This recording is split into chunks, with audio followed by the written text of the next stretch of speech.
There is a kind of weakness that doesn't appear in the body. It doesn't show in your posture, your face, or in the way you speak. It hides behind your daily routines, behind your excuses, behind the moments you avoid when life asks you to step forward. This is the weakness that destroys men long before life ever touches them. And this is where our story begins, with a man named Aaron. Aaron was not extraordinary, not powerful, not disciplined, not someone anyone would look at twice. He was a 29-year-old technician in a small company, living in a cramped apartment on the edge of the city. He woke up tired, worked without passion, and went to bed feeling like something inside him was slowly decaying. His life was not painful, but it was empty. And emptiness, when stretched over years, becomes a quiet kind of suffering. Aaron wasn't weak because he lacked strength. He was weak because he avoided everything that required strength. He avoided conflict. He avoided responsibility. He avoided challenges. He avoided the version of himself he secretly wished he could be. And like many men, Aaron convinced himself that this was simply how life was supposed to feel. Until one evening, the moment everything changed. The breaking point. It happened during a simple task. Aaron's supervisor asked him to handle a small emergency repair. Nothing special. Something a beginner could do. But Aaron hesitated. His hands trembled. His thoughts spiraled. What if I mess it up? What if they get angry? What if I'm not ready? By the time he reached the equipment room, his breathing was shallow, his knees weak.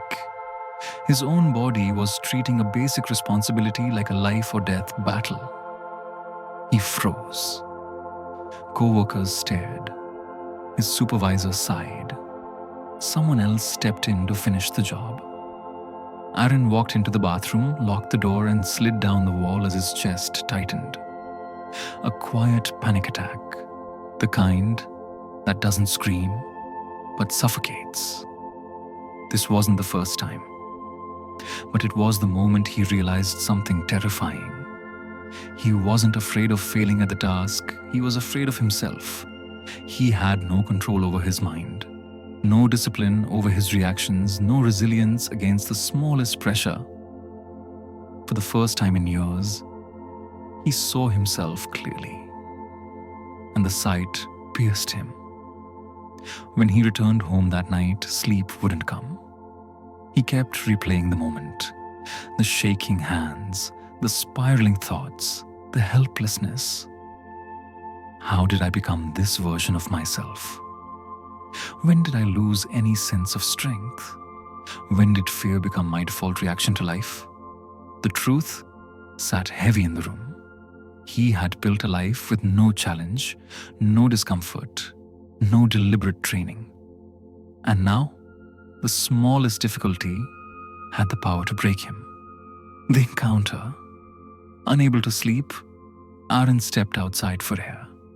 The city was quiet, lit by the soft orange glow of street lamps. He wandered aimlessly until he reached the old district, a place he rarely visited.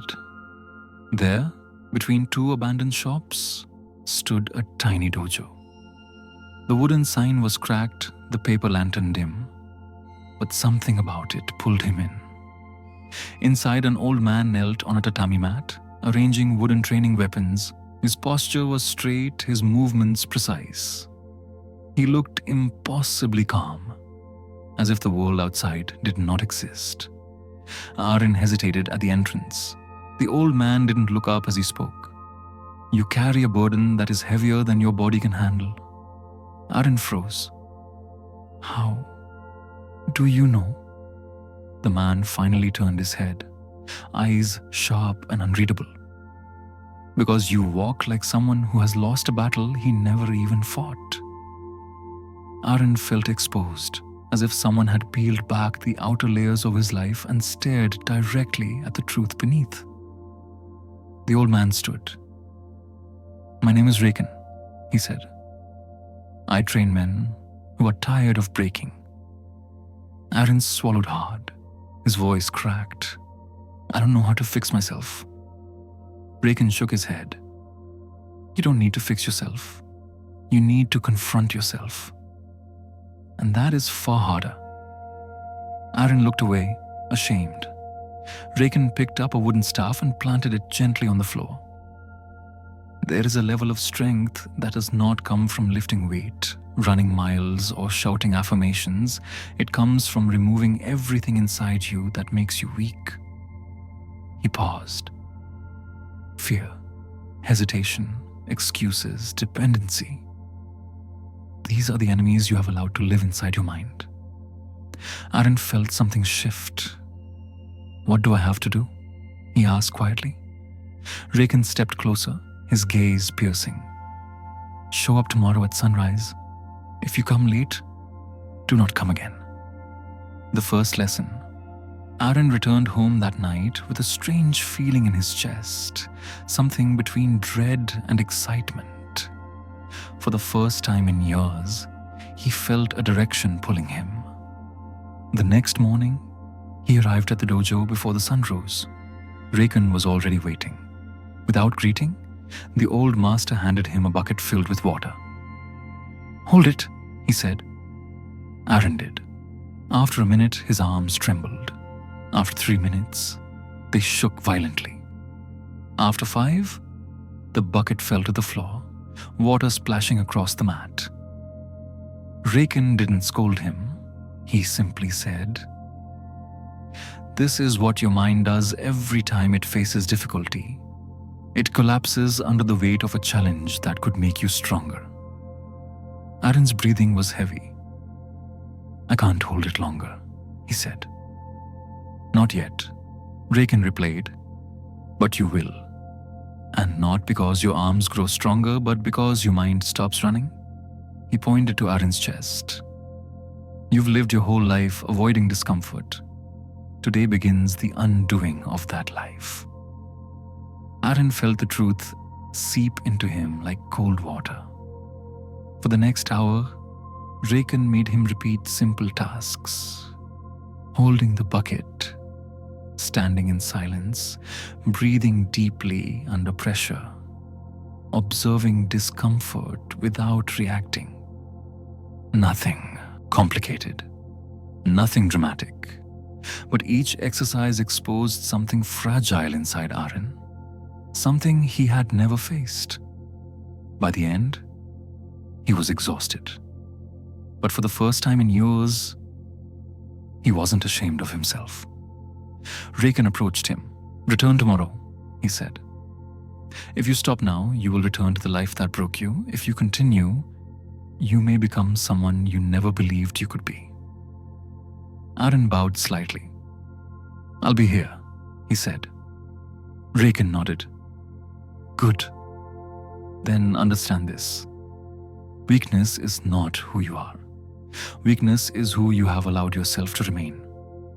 Aaron returned to the dojo before sunrise, the morning mist still clinging to the streets like a thin blanket.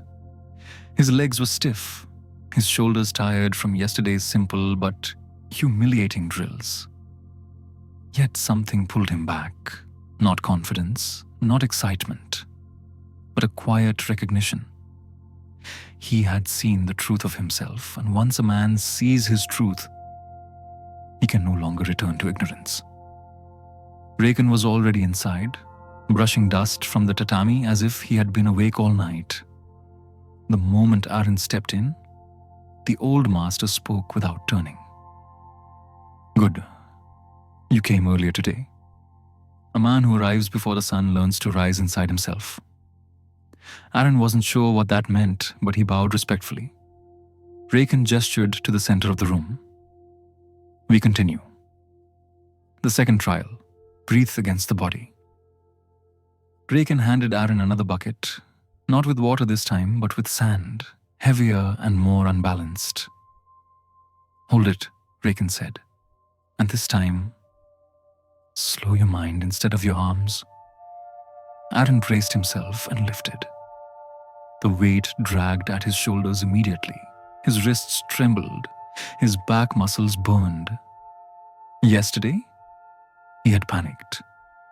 Today, Raken was watching for something deeper. Your breath is frantic, the master said. Your mind is begging your body to surrender. But your breath is the bridge between them.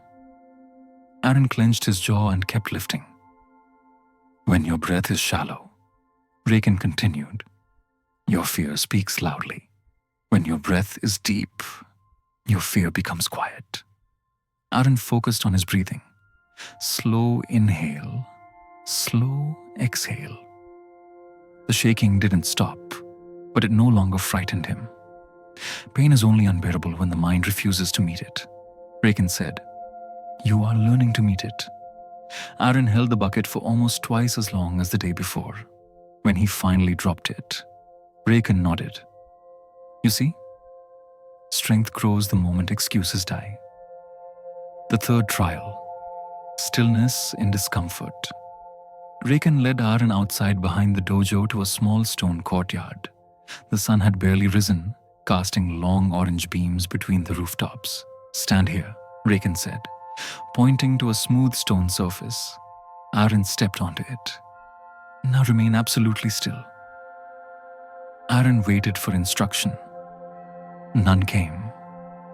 Minutes passed. His muscles twitched involuntarily. His knees wanted to bend. His shoulders begged to relax. What is this teaching me? Aaron finally asked, trying not to move. That stillness, Raken said, is not the absence of discomfort. It is the refusal to respond to it. Aaron stared ahead, jaw tight. Raken continued, a weak man reacts to discomfort like a startled animal. A strong man allows discomfort to exist without obeying it. Aaron felt sweat forming on his lower back. This is the foundation of a disciplined mind, the master said. Not your ability to move, but your ability not to. Aaron stood for nearly half an hour before his legs finally failed him. He collapsed onto the stone, panting. Raken crouched beside him. You didn't fail, he said. You simply discovered your boundary. And tomorrow, we expand it. The fourth trial, the internal storm. Inside the dojo again, Raken sat across from Aaron. We have strengthened breath. We have strengthened stillness. Now we confront the storm inside your mind. Aaron swallowed hard.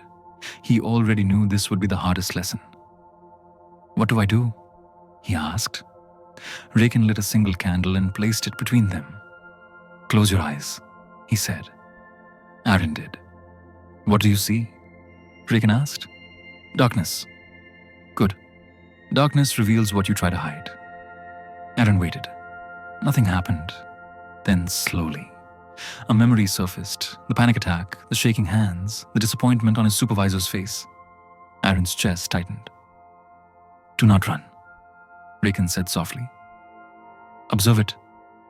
Aaron tried. His breathing hitched. It's painful, he said. All growth is, Raken replied. Pain is the messenger telling you where you are imprisoned. Aaron forced himself to watch the memory like a scene playing out before him. The shame, the fear, the sense of helplessness. Raken spoke again. You fear responsibility because you have never trained your mind to stand firm when your emotions rise. Aaron's lip trembled. But you will, Raken said quietly, because you are learning the ancient discipline to feel emotion without becoming it. Aaron opened his eyes slowly. Tears had formed at the edges, though he hadn't realized it. Raken didn't comment on them. Good, he said. A man who can face his mind is harder to destroy than a man who can lift mountains. The fifth trial, friction. The next lesson came without warning. Raken abruptly tossed a wooden staff toward Aaron. The young man barely caught it. Defend yourself. What? Raken struck immediately. Aaron blocked clumsily, stumbling backward. "Life will not wait for you to prepare," Raken said, striking again. Aaron blocked once more, barely keeping his balance. Strength is not built in comfort. It is built in friction, in resistance, in the moments that overwhelm you. Aaron tried to swing back, but Raken parried effortlessly. "Not with anger," Raken said, "with clarity." Aaron steadied his breath. Raken attacked again. Aaron blocked more cleanly this time. "You see," Raken said, "when your breath settles, your movements follow." After a dozen exchanges, Raken stepped back. "Good. You have a long way to go, but you have taken your first step into controlled chaos." Aaron exhaled shakily, adrenaline buzzing through his body. "That," Aaron said, "felt impossible." Raken gave a faint smile. Everything feels impossible before it becomes familiar. The shift. By the end of the second week, Aaron noticed something strange. He no longer woke up dreading the day. He no longer avoided mirrors. He no longer hid from difficult tasks. The training hadn't made him confident. It had made him capable. And capability creates a quiet kind of confidence. Raken saw the change too. "You are different from the man who first walked in," he said one morning. Aaron shook his head. "Not different, just less weak." Raken tapped him lightly on the forehead. "No. Strength is not the absence of weakness. Strength is the mastery of it." Aaron absorbed the words. The old man continued. "You are learning the rarest skill a man can possess, to control yourself regardless of circumstance. This is the foundation of every warrior who ever refused to break." Aaron felt the truth of it settle inside him like a new heartbeat. Aaron arrived at the dojo before sunrise, just as he always did now. But something felt different. The air was colder, the sky darker, the silence heavier. Raken stood in the center of the courtyard, motionless, arms crossed behind his back. When Aaron stepped forward, the old master did not greet him. He didn't nod, didn't speak. He simply said, "Today, we find out whether you trained your mind or merely entertained it." Aaron felt a chill move through him. The final trial.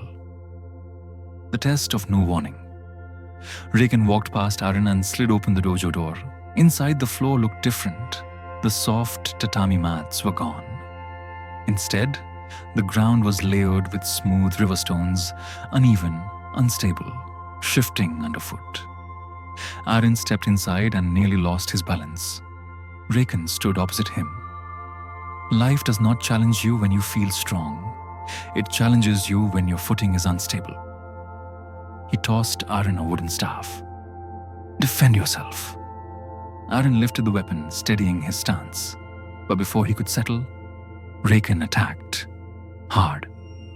Aaron stumbled as stones slid beneath him. His guard wavered. His breath sped up. His heartbeat thudded in his ears. Raken pressed forward relentlessly. "No perfect stance," he said. "Strike. No perfect conditions. Strike. No stability. Strike. Only presence." Aaron blocked one hit, missed the next, absorbed the next on his shoulder. Pain shot across his arm. He tried to retreat. The stones betrayed him. He slipped, hitting the ground. Raken stepped forward, pointing the end of his staff at Aaron's chest. "You have trained your breath. You have trained your stillness. You have trained your pain tolerance. But without the final discipline, you are still breakable." Aaron swallowed hard. "What is the final discipline?" Raken lowered his staff. "The discipline of responding without fear, even when fear is justified. The awakening of pressure." "Stand," Raken commanded. Aaron forced himself up, legs shaking. Again. The old master attacked, faster this time. Aaron blocked, but the stones shifted and he fell again. Raken didn't soften. Stand. Another strike, another fall. Stand. Another strike, another fall. Aaron's muscles burned. His palms bled. His mind screamed to stop. I can't keep up. I can't. Raken's voice cut sharply. Your weakness is not in your body. It is in the sentence you repeat to yourself, I can't. Aaron froze. Say that enough times, Raken said, and your body obeys. Aaron clenched his fists. The old master spoke again, quieter now. You do not become unbreakable by avoiding pressure. You become unbreakable by learning to breathe inside it. Aaron inhaled deeply, slow, controlled, present. Raken's eyes sharpened. Now rises someone who does not fear the instability beneath him. Aaron stood again. The shift from fear to presence. Raken attacked, but this time, Aaron didn't scramble for footing. He didn't panic when the stones shifted. He didn't brace for impact. He adjusted. He flowed. He responded instead of reacted. Raken's staff swung toward him. Aaron blocked cleanly, absorbing the impact with his stance. Another swing. Aaron rolled his foot across the stones, letting his body move with the imbalance. A third strike. Aaron countered, pushing Raken back half a step. The old master smiled for the first time that day. Good, he said, circling Aaron. Now you are fighting the way strong men live, not demanding stability but mastering what exists. Aaron felt something ignite inside him. Not confidence, not pride. Permission. Permission to stop waiting for perfect conditions. Permission to stop apologizing for being overwhelmed. Permission to stop fearing pressure and to start using it. For the next 10 minutes, the courtyard echoed with strikes, blocks, and the shifting stones beneath their feet. Aaron was no longer fighting Raken. He was fighting his old self. The man who froze under pressure, the man who avoided discomfort, the man who collapsed the moment things became unstable. And for the first time, he was winning. The test of stillness under chaos. Raken suddenly stopped. He held up a hand. Enough. Aaron lowered his staff, breathing heavily. The master pointed to a single stone in the center of the dojo. Stand on it. Aaron stepped onto the stone. Raken lit a stick of incense and placed it on the ground. When the incense burns to its end, he said, you must still be standing. Aaron nodded. Raken walked away and began throwing objects at him. A pebble hit Aaron's shoulder. Another hit his thigh. Then a broomstick struck his shin. Aaron fought the instinct to flinch, to step off, to react. Why? Aaron gasped. Raken stopped throwing and answered simply. Because life will strike you when you are not ready. And the measure of a man is not whether he avoids the blow, but whether he remains himself when the blow lands. Aaron stood still as the incense burned slowly. His legs shook. His breath wavered. His mind screamed to step off the stone. But something deeper, something trained, held him in place. Presence, stillness, control. When the incense finally extinguished, Aaron's entire body was trembling, but he hadn't moved. Raken stepped forward and bowed deeply to his student. Aaron stared, stunned. I don't understand. You endured, Raken said simply. And a man who can endure himself cannot be broken by the world. The final teaching, the root itself. Aaron sat across from Raken as the old master poured tea. You have learned the foundation of inner strength, Raken said. But the final secret is not in discipline. It is in identity.